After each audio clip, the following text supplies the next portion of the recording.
Okay, so here we go. Mufaro's Beautiful Daughters, An African Tale by John Steptoe.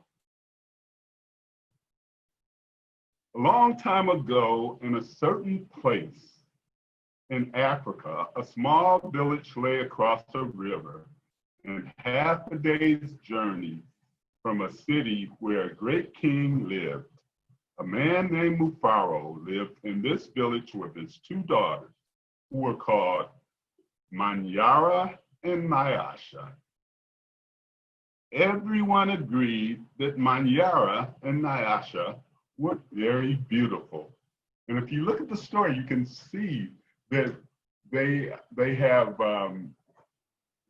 African garb on from before, and they have large pots, and it's a beautiful scenery with birds and trees in the background.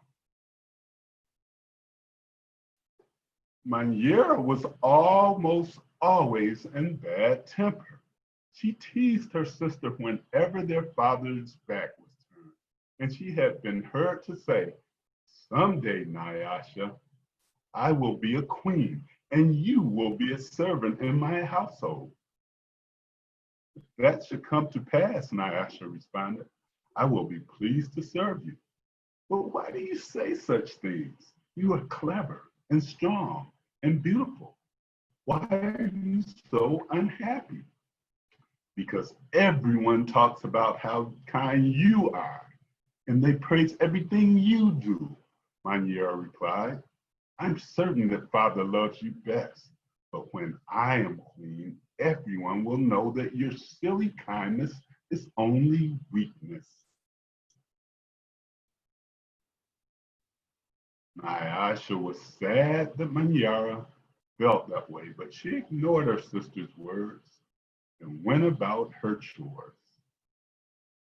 Nyasha kept a small plot of land on which she grew millet, sunflowers, yams, and vegetables. She always sang as she worked, and some said it was her singing that made her crops more bountiful than anyone else's. You can see the picture. She's cooking, and the birds are around, and it looks like a festive time for her. One day, Nyasha noticed a small garden snake resting beneath a yam vine. "Good day, little Nyoka," she called him. "You are welcome here. You will keep away any creatures who might spoil my vegetables." She bent forward, gave the little snake a loving pat on the head, and then returned to her work. From that day on, Nyoka was always at Nyasha's side when she tended her garden. It was said that she sang all the more sweetly when he was there. So she instantly became friend with the snake, didn't she? That's pretty interesting. Mufaro knew nothing of how Manyara treated Nyasha. Nyasha was too considerate of her father's feelings to complain, and Manyara was always careful to behave herself when Mufasa was around. Early one morning, a messenger from the city arrived. The great king wanted a wife. "The most worthy and beautiful daughters in the land are invited to appear before the king, and he will choose one to become queen," the messenger proclaimed. Mufaro called Manyara and Nyasha to him. "It would be a great honor to have one of you chosen," he said. "Prepare yourselves to journey to the city. I will call together all our friends to make a wedding party. We will leave tomorrow as the sun rises." "But my father," Manyara said sweetly, "it would be painful for either of us to leave you, even to be wife to the king. I know Nyasha would grieve to death if she were parted from you. I am strong. Send me to the city and let poor Nyasha be happy here with you." Mufaro beamed with pride. The king had asked for the most worthy and most beautiful. "No, Manyara, I cannot send you alone. Only a king can choose between two such worthy daughters. Both of you must go. Now, when I look at this picture, I see myself with my two beautiful daughters. But I guess that's just vanity on my part. That night, when everyone was asleep, Manyara stole quietly out of the village. She had never been in the forest at night before, and she was frightened, but agreed to be the first to appear before the king drove her on. In her hurry, she almost stumbled over a small boy who suddenly appeared, standing in the path. Please, said the boy, I am hungry. Will you give me something to eat? I have brought only enough for myself, Manyara replied. But please, said the boy, I am so very hungry. Out of my way, boy. Tomorrow I will be your queen. How dare you stand in my path? It looks to me the little boy is a little sad about what Manyara is saying. After traveling from what seems to be a great distance, Manyara came to a small clearing. There, silhouetted against the moonlight, was an old woman seated on a large stone. The old woman spoke. I will give you some advice, Manyara. Soon after you pass the place where two paths cross, you will see a grove of trees. They will laugh at you. You must not laugh in return. Later, you will meet a man with his head under his arm. You must be polite to him. How do you know my name? How dare you advise your future queen? Stand aside, you ugly old woman. Manyara scolded and then rushed on her way without looking back. Just as the old woman had foretold, Manyara came to a grove of trees, and they did indeed seem to laugh at her. I must be calm, Manyara. I will not be frightened. She looked up at the trees and laughed out loud. I laugh at you, trees. Ha ha ha ha ha, she shouted, and she hurried on. It was not yet dawn when Manyara heard the sounds of rushing water. The river must be up ahead, she thought. The great city is just on the other side. But there on the rise, she saw a man with his head tucked under his arm. Manyara ran past him without speaking. The queen acknowledges only those who please her, she said to herself. I will be queen. I will be queen, she chanted as she hurried on toward the city. Nyasha woke at the first light of dawn. As she put on her finest garments, she thought how her life might be changed forever beyond this day. I'd much prefer to live here, she admitted to herself. I'd hate to leave this village and never see my father or sing to little Nyoka again.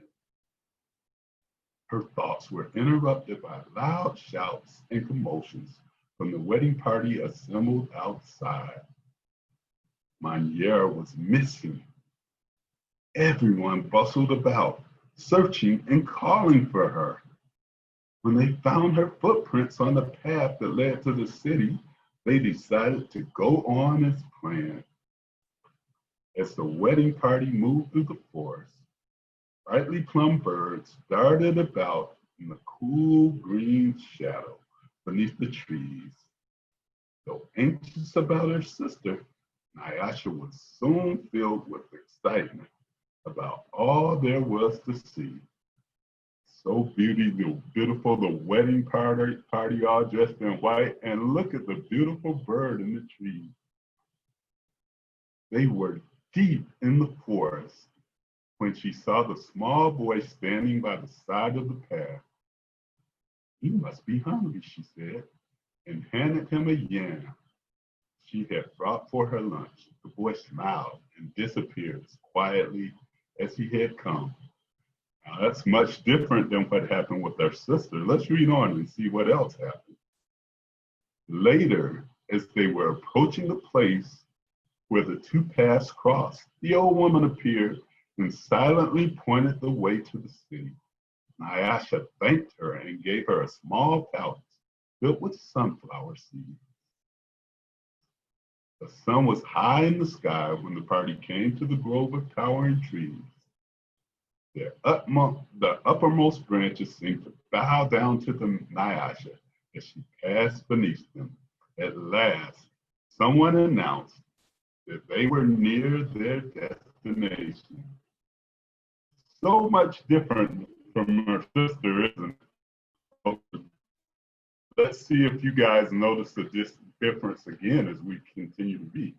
Nyasha ran ahead and topped the rise before the others could catch up with her. She stood transfixed at her first sight of the city. "Oh, my father," she called, "a great spirit must stand guard here. Just look at what lies before us. I never in all my life dreamed there could be anything so beautiful." And as she's looking out over the city, she sees all the beauty. Arm in arm, Nyasha and father descended the hill, crossed the river, and approached the city gate. Just as they entered through the great doors, the air was rent by piercing cries, and Manyara ran wildly out of a chamber at the center of the enclosure. When she saw Nyasha, she fell upon her, sobbing. "Do not go to the king, my sister. Oh, please, father, do not let her go," she cried hysterically. "There's a great monster there, a snake with 5 heads. He said that he knew all my thoughts and that I displeased him. He would have swallowed if I had not run. Oh, my sister, please do not go inside that place." It frightened Nyasha to see her sister so upset, but leaving her father to comfort Manyara, she bravely made her way to the chamber and opened the door. On the seat of the great chief's stool lay the little garden snake. Nyasha laughed with relief and joy. "My little friend," she exclaimed, "it's such a pleasure to see you. But why are you here?" "I am the king," Nyoka replied, and there before Nyasha's eyes, the garden snake changed shape.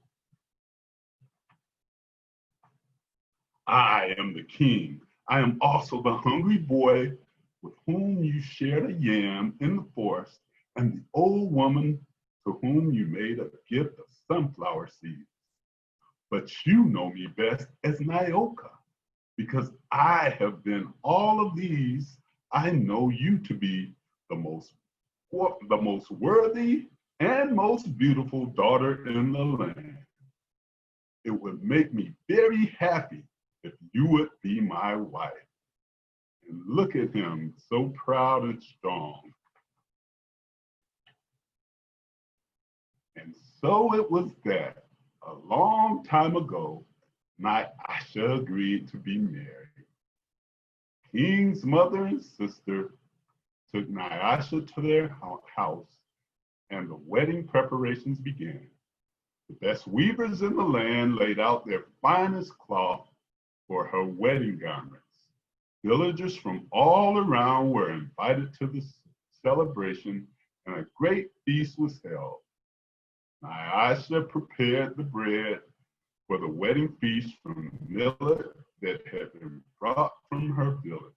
Mufaro proclaimed to all who would hear him that he was the happiest father in all the land, for he was blessed with 2 beautiful and worthy daughters, Nyasha the queen and Manyara, a servant in the queen's household.